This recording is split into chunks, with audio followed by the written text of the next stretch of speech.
બ્રહ્માજીએ આ સૃષ્ટિની રચના કરી. સહયજ્ઞા પ્રજા સૃષ્ટવા, સૃષ્ટિની રચના કરી, પ્રજાની રચના કરી, યજ્ઞ સમેત. સહયજ્ઞા, યજ્ઞ સમેત પ્રજાને ઉત્પન્ન કરી પ્રજાપતિ બ્રહ્માએ, જે આ સૃષ્ટિના સ્રષ્ટા છે, ક્રિએટર. અને પછી પ્રજાને કહ્યું કે અનેન પ્રસવિષ્યધ્વમ એષવોસ્ત્વિષ્ટ કામધુક. આ યજ્ઞ દ્વારા તમે યજન કરો. તમારું જીવન યજનમય હોવું જોઈએ. યજ્ઞેન યજ્ઞમય જંત દેવાસ્તાની ધર્માણી પ્રથમાન્યાસન્ન. તમારું જીવન યજનમય હોવું જોઈએ. યજન કરો, યજન કરો. આખું જીવન યજ્ઞમય હોય. તમારું પ્રત્યેક કર્મ યજ્ઞની ઊંચાઈને આંબે. યજ્ઞ ભાવથી કરેલા કર્મ છે એ મનુષ્યને બાંધતા નથી, મનુષ્યની ઉન્નતિ કરે. યજ્ઞ ભાવથી જે કર્મ નહીં થયું હોય એ બાંધશે. યજ્ઞાર્થાત કર્મણોન્યત્ર લોકોયમ કર્મબંધન. ભગવદ્ ગીતામાં ભગવાન સમજાવે છે. તો યજ્ઞ કરો. આ યજ્ઞ એટલે શું? ભગવાન કહે છે યજ્ઞ કરશો ને તો એષવોસ્ત્વિષ્ટ કામધુક. આ યજ્ઞ તમારા માટે કામધેનુનું કામ કરશે. જેમ કામધેનુની પાસે તમે જે કામના કરો એ બધું જ તમને મળે, એમાં યજ્ઞ કામધેનુ સાબિત થશે. તમે યજ્ઞ કરો, તમે યજ્ઞમય જીવન જીવો. તમારી બધી જ કામનાઓ પૂરી થશે. આ યજ્ઞ એટલે શું? કૃતજ્ઞતા પૂર્ણ જીવન શૈલી. વાયુદેવની કૃપાથી મારા શ્વાસ ચાલે છે. प्राणवायु को मैं फेफड़ों में भरता हूं, मेरा जीवन चलता है. वायुदेव की कृपा है. ये वरुण देव जल बरसाते हैं, मैं पानी पीता हूं.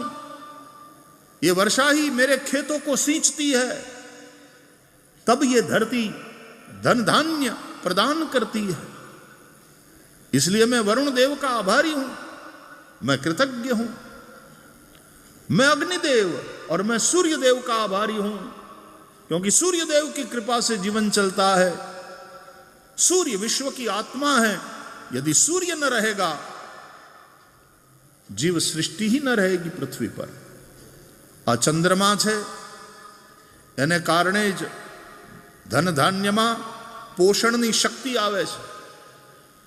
સૂર્યના પ્રકાશમાં એનો વિકાસ થાય છે. અને ચંદ્રમાને કારણે એની અંદર પોષણની શક્તિ, ન્યુટ્રિશનલ વેલ્યુ એ ચંદ્રમાને કારણે આવે છે. એટલા માટે આપણે ત્યાં ધર્મમાં ચંદ્રમાને બધી વનસ્પતિ અને ઔષધિઓના એના દેવ કયા છે. ચંદ્રમા દેવ છે, એની કૃપાથી મારું જીવન ચાલે છે. અગ્નિ દેવ છે, સૂર્ય દેવ છે, વરુણ દેવ છે. અને આ બધા દેવોના કૃપાથી મારું જીવન ચાલે છે. તો મારે એ દેવોને દેવું જોઈએ, માત્ર એની પાસેથી લેવાય જ નહીં. देते ही देते रहते हैं वे, इसलिए वो देवता है. लेकिन जो लेते ही लेते रहते हैं वो लेवता है. और जिससे लेते हैं उसको थैंक यू भी नहीं बोलते, उसके प्रति कृतज्ञता का भाव ही नहीं है.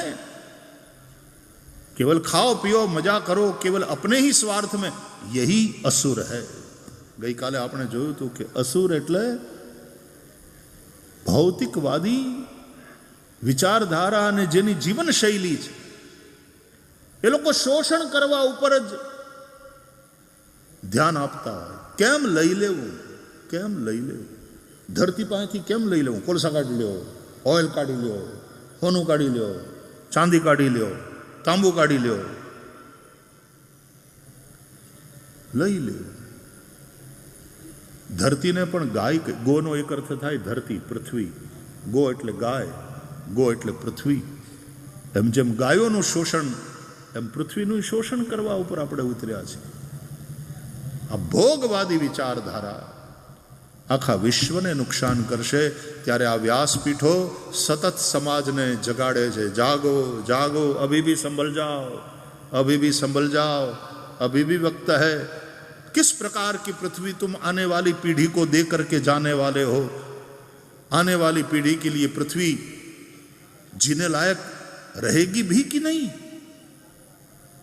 तुम्हारी ये भोगवादी विचारधारा, ये कृतघ्नता तुम्हारी, ये राक्षसी वृत्ति, ये आसुरी वृत्ति तुम्हें भी विनाश की ओर ले जाएगी. समाज का, प्रकृति का, विश्व का बहुत बड़ा नुकसान करती. અને એટલા માટે સતત વ્યાસપીઠો એક સંદેશ આપ્યા કરે છે. ગળા ફાડી ફાડીને બોલતા રહી. આજ 55 વર્ષ થઈ ગયા બોલતા બોલતા બોલતા. હમ અપના કામ કરતે, વાવી દેવાનું. જ્યાં ધરતી એવી હશે એ આ બીજને સ્વીકારશે તો એમાંથી ઉગવાનું જ છે. પણ અમે તો વાવવાની પ્રવૃત્તિ કરીએ છીએ. આ બોલવું એ દાટવું નથી, એ વાવવું છે. ક્યાંક તો ઉગશે, ક્યાંક તો ઉગશે, ક્યાંક કોઈક જગ્યાએ તો આ બીજ અંકુરિત થશે. थोड़े भी बच जाए, थोड़े भी दैवी वृत्ति से युक्त हो जाए, थोड़े लोगों की जीवन शैली भी एकदम संवादितापूर्ण हो. અને આ સંવાદિતાપૂર્ણ વ્યક્તિત્વ એનું નામ જ યોગી. બાકી બધા ભોગી, ભોગવાદી વિચારધારા ભોગી. અને ભોગે રોગ ભયમ. યોગી એટલે એક સંવાદિતાપૂર્ણ જેનું વ્યક્તિત્વ છે. હું તમને ભગવદ્ ગીતાના માધ્યમથી સમજાવું. ગીતા તો આવતી રહેવાની. ગઈકાલે ગીતા જયંતિ હતી, બાકી તો આમ રોજ ગીતા. આદ્ય શંકરાચાર્ય ભગવાન કહે છે, ગેયમ ગીતા નામ સહસ્રમ, ધ્યેયમ શ્રીપતિ રૂપમજસ્રમ, નેયમ સજ્જન સંગે ચિત્તમ, દેયમ દીન જનાય ચ વિત્તમ.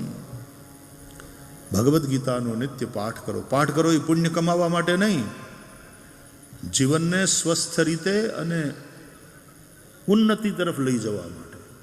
ગીતાના સંદેશનું રોજ સ્મરણ કરો. ગીતા એક જીવન, સ્વસ્થ જીવન જીવતા શીખવાડે. ગીતા વાંચે ને એ સાધુ થઈ જાય ને સંન્યાસી થઈ જાય ને. એક ભાઈ રોજ પોતે જાય શેઠ, ગીતાના પ્રવચનો ચાલતા હતા સંન્યાસ આશ્રમમાં. તો રવિવાર હતો ને તો શેઠ મોડા પડ્યા. તો પ્રવચન પૂરું થઈ ગયા પછી સ્વામીજીએ પૂછ્યું કે શેઠજી આજ કેમ તમે લગભગ 1.5 કલાક મોડા પડ્યા? આમ તો તમે નિયમિત રીતે આવો. તો કે હા સ્વામીજી, ઓલો રવિવાર છે ને તો છોકરો ઘરે હતો, અમારો પરણેલો છોકરો છે, હવે લગભગ એ બધું સંભાળી લીધું છે. તો એ કે બાપુજી હું આવું, એટલે મારે એને સમજાવવામાં જરા વાર લાગી. તું રહેવા દે, આ તો ગીતાના પ્રવચન છે, અમારા ઘરડા બુઢિયાઓ માટે છે. સ્વામીજીએ કહ્યું, અરે લાવવો તો ને, એમાં શું? ભગવદ્ ગીતા તો બધાને માટે છે, ઉલટાનું એનું જીવન. અરે કે બાપુ ગીતા વાંચે ને તમારી પાસે સાધુ થઈ જાય, એવું નથી કરવું આપણે. તો સાધુ થઈ જાય એમાં તમને બીક લાગે તો ગુંડો થવો જોઈએ. સાધુ થાય એમાં કોકનો સાધુ થાય તો પાછા એમ કે ઓહો હો હાથ પેઢીને તારી દીધી, અને પોતાનો સાધુ થાય તો રોકે. એ સાધુ થઈ જાય. તો પછી સ્વામીજીએ કહ્યું, તમે કેટલા વર્ષથી ગીતા સાંભળો? તો કે મને લગભગ આમ સત્સંગ કરતા 20 વર્ષ તો થઈ ગયા. તો તમે સાધુ થયા? તો તમારો છોકરો થઈ જાય એવી ચિંતા શું કામ કરો? અને સાધુ થવું એટલે એક સજ્જન વ્યક્તિ થવું. પૂજ્ય ડોંગરે બાપા એમ કહેતા કે સાધુ થવાની જરૂર નથી, સીધા થવાની જરૂર છે. અને હકીકતમાં જે સીધો છે એ જ સાધુ છે. સરળ સ્વભાવ ન મન કુટિલાઈ, જથા લાભ સંતોષ સદાઈ. સાધુ થવું એટલે સમાજની પાસેથી ઓછામાં ઓછું લેવું અને સમાજને બને એટલું દઈ દેવું. અને આવા સાધુડાઓ એ સમાજની એસેટ છે. આપણે કામ કરીએ સમાજ માટેનું, એના કરતાં આ બધા વધારે કામ કરે છે જે ગો સેવામાં સમર્પિત છે, ધર્મની સેવામાં અને સમાજના જાગરણમાં સમર્પિત છે. સમાજની પાસેથી ઓછામાં ઓછું લેવાનું 2 સાદા લુગડા, ઘણીવાર તો જમીન ઉપર હોઈ જાય, 2 વાર જમવાનું, ઘણા તો 1 જ વાર જમે, ઘણા તો જે કંઈ હોય બધું પાછું ભેગું કરીને જમે. આવું તપસ્યાપૂર્ણ જીવન જેનું, ખાલી કપડાં જેના ભગવા નથી, એની વૃત્તિ ભગવી છે. ઓછામાં ઓછું સમાજની સાધુ અમે એટલા માટે થયા કે હવે અમારે અમારા માટે નથી જીવવાનું. આ કેસરિયા કર્યા છે. સમાજની પાસેથી ઓછામાં ઓછું લઈ અને સમાજને વધારામાં વધારે આપવાની ભાવના, એ સાધુ છે. આવો સાધુ સમાજની એસેટ છે. કે ગીતા કંઈ ભાગતા નથી શીખવાડતી, ગીતા તો જાગવાનું કહે છે. અમારે એક ભાવગીત છે, મેં બહુ વખત પહેલા સાંભળ્યું હતું કે ભગવદ્ ગીતાને લઈને કેટલી ભ્રાંતિઓ, જે મોલા શેઠને હતી, છોકરાને નથી લાવવો કથા પ્રવચનમાં, સાધુ થઈ જાય. તમારે આ બધું સંભાળે કોણ? અરે ગીતા સાંભળશે તો ધંધો વધારે સારી રીતે કરશે. ગીતા મેનેજમેન્ટ પણ શીખવાડે છે, અને સ્ટ્રેસ મેનેજમેન્ટ જો તમારે શીખવું હોય તો ગીતા વાંચવી જ પડશે. અને અત્યારનો જમાનો એટલા બધા સ્ટ્રેસફુલ લાઈફનો છે, તણાવયુક્ત જીવન હૈ હર વ્યક્તિ કા, અને એમાં ભગવદ્ ગીતા દુઃખેષુ અનુદ્વિગ્ન મનાઃ સુખેષુ વિગત સ્પૃહ લાભા લાભૌ જયા જયૌ, આ બધામાં સંતુલિત રહેવું એ ગીતા શીખવાડે. સફળતા અને વિફળતા એ બંનેમાં સંતુલન, માનસિક સંતુલન કેવી રીતે ટકી રહે, માનસિક શાંતિ તમારી કેવી રીતે ટકી રહે, એ ભગવદ્ ગીતા શીખવાડે. બસ મગજમાં કેટલીક ભ્રાંતિઓ પાડી લીધી. ગીતા એ તો સંન્યાસીઓ માટે, નહીં તો નિવૃત્ત થઈ ગયા હોય એના માટે, હવે કાંઠે બેઠા હોય એના માટે છે. ગીતા સાંભળે ને પછી માણસ બાવો થઈ જાય, કોણે કીધું? એક ખાનગી વાત કહું, તમે કોઈને કહેતા નહીં, તમને જ કહું છું. વાત ખાનગી છે, બહાર ન જાય આ વાત. તો આપણે શું હાવ એકદમ આત્મી સંબંધ રહ્યો ને, એટલે તમારાથી શું છુપાવવું? તમે ઘરના કેવા, એટલે ખાનગી વાત છે, ખાલી તમને જ કહું છું. બોલો, પાછો માઇકમાં કહું છું એટલે ટીવીમાં રેકોર્ડ થાય છે અને આખી દુનિયામાં જાય છે, પણ જે સાંભળતા હોય એને જ કહું છું. લ્યો ને, સાધુ થવું એટલે, સાધુનો અર્થ છે સાધનોતિ પરકાર્યમ, બીજાના કાર્યને સિદ્ધ કરે એનું નામ સાધુ. પરહિત માટે જ જે જીવતો હોય એ સાધુ. ભગવદ્ ગીતા તમને સાધુ બનાવે છે, તમને સજ્જન બનાવે છે. પછી તમે બ્રહ્મચાર્યમાં હો, તમે ગ્રહસ્થમાં હો, તમે વાનપ્રસ્થમાં હો કે તમે સંન્યાસી હો, તમને સાધુ બનાવે. અર્જુનને ભગવદ્ ગીતા સંભળાવી, સમજાવી અને એને કર્તવ્ય બોધ કરાવ્યો અર્જુનને, અને યુદ્ધરૂપ કર્તવ્યમાં લગાડ્યો. કારણ કે એ ક્ષાત્ર ધર્મ છે એનો, અને અધર્મની સામે લડવાનું. કે તારે તારા મોટા બાપાના છોકરાઓની સામે લડવાનું નથી ભાઈ. અધર્મ કરનારા, અન્યાય કરનારા, એની સાથે તારો સંઘર્ષ છે. એટલે આ બધાની અંદર તું તારા સગા સંબંધીઓને ન જો અર્જુન. ક્યાં રહ્યા મારા ગુરુ, ના રહ્યા આચાર્ય, ના રહ્યા મારા ભાઈઓ, ના રહ્યા મારા બધા મિત્રોને, આચાર્યાન, માતુલાન, ભ્રાતૃન, પુત્રાન, પૌત્રાન, સખીંસ તથા આ મારા મામા શલ્ય. એમ નહીં, તારે લડવાનું છે એ અધર્મ સામે લડવાનું છે, તારે અન્યાય સામે સંઘર્ષ કરવાનો છે, અને તારો ક્ષાત્ર ધર્મ છે. ધર્મનો પ્રચાર પ્રસાર એ બ્રાહ્મણનો ધર્મ, કર્તવ્ય, અને ધર્મની રક્ષા કરવી, અધર્મની સામે લડવું, અધર્મને સમાપ્ત કરવો, અન્યાયને સમાપ્ત કરવો એ ક્ષાત્ર ધર્મ છે. ભરણ પોષણ કરવું એ વૈશ્યનો ધર્મ છે. અને સતત સેવામાં લાગેલું રહેવું એ શુદ્રનો ધર્મ છે. આ 4 વર્ણની વ્યવસ્થા આપણે ત્યાં છે. એટલે તો શુદ્ર શબ્દને આપણે એટલો બધો આમ ગંધરો કરી નાખ્યો છે. કોઈને શુદ્ર કેવો એટલે ગાળ બની ગઈ છે એવું નથી. બીજા બધાને માટે જે ચિંતા કરે એ શુદ્ર છે, બીજા બધા વર્ગોની ચિંતા કરે. એટલે આખો જે સર્વિસ સેક્ટરમાં જે વર્ગ છે ને, GST, goods and service tax, service સેક્ટરમાં જેટલા છે એ સતત એમાં લાગેલા છે. વર્ણાશ્રમ ધર્મની વાત સનાતન વૈદિક હિન્દુ ધર્મમાં છે. તો દરેકના પોતપોતાના કર્તવ્ય છે. અર્જુનને એનું કર્તવ્ય ભગવાને બતાવ્યું અને એને યુદ્ધરૂપ કર્તવ્ય કર્મમાં લગાડ્યો છે. કરીશ્યે વચનં તવ કહીને અર્જુને જે ગાંડીવ છોડી દીધું હતું એ ગાંડીવ પાછું હાથમાં લીધું. ક્ષાત્ર ધર્મ છે. તો ગીતા તમને ભાગતા નથી શીખવાડતી. ગીતા તમે ભાગો એ માટે નથી, ગીતા તમે જાગો.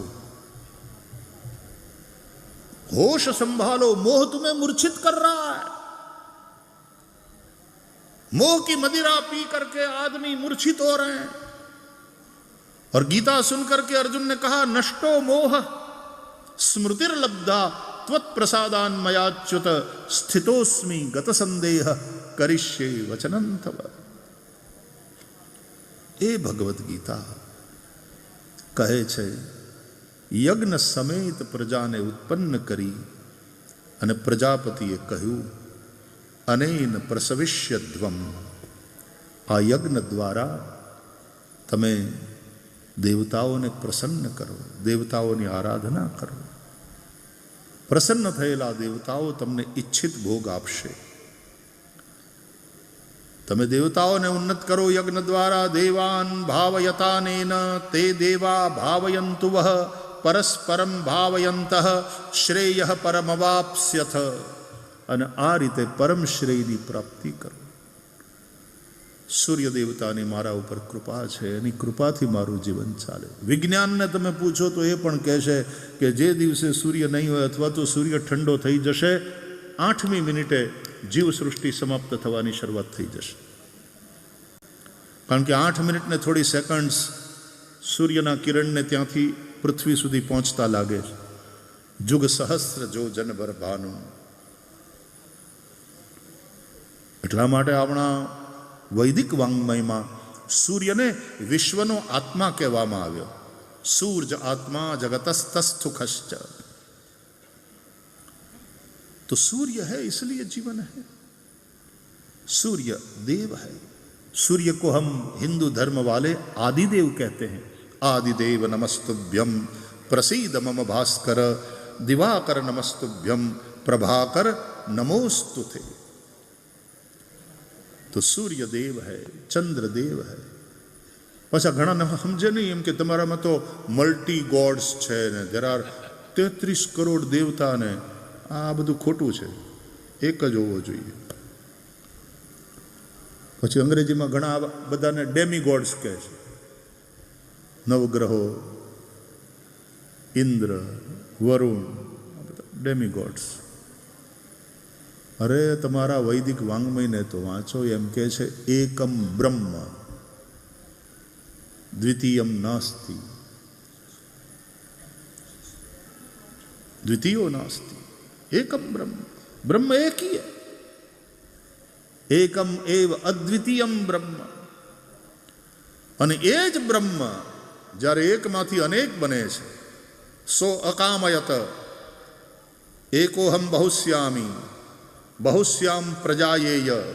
આ વૈદિક સાહિત્ય કહે છે. અને એ જ એક પરબ્રહ્મ જ્યારે પોતાની જાતને અનેક રૂપે પ્રગટ કરે છે ત્યારે એમાં આ જે તત્વો જે દેવાવાળા જ છે એનું નામ દેવ. અને દઈ દઈને પ્રકાશે છે. દિવ્યતિ ઇતિ દેવ. સૂર્ય આપે છે અને આપે છે પાછા મૂંગા મૂંગા આપે. ઢંઢેરા નથી પીડતા. કોઈની પાસે સૂર્યનારાયણે રસીદ માંગી? સૂર્યનારાયણ સામે ચાલીને એમ કીધું કે એલા, એ તમારા માટે તો હું હળગી જાઉં છું. સવારના વહેલા ઉઠીને પગે તો લાગો, પગે તો લાગો, લોટો પાણી તો ચડાવો, નમક હરામો, લોટો પાણી તો ચડાવો, પગે તો લાગો, પ્રણામ તો કરો. સૂર્યનારાયણ આવું એક્સપેક્ટ કર્યું આપણી પાસેથી? તો સર્વ એવરીવન વિધાઉટ એની એક્સપેક્ટેશન. આ જેની પ્રવૃત્તિ હોય એનું નામ દેવ. આપણે તો કોઈક થેન્ક યુ ન કહે તો ખોટું કે બીજું કાંઈ નહીં, થેન્ક યુ તો બોલ.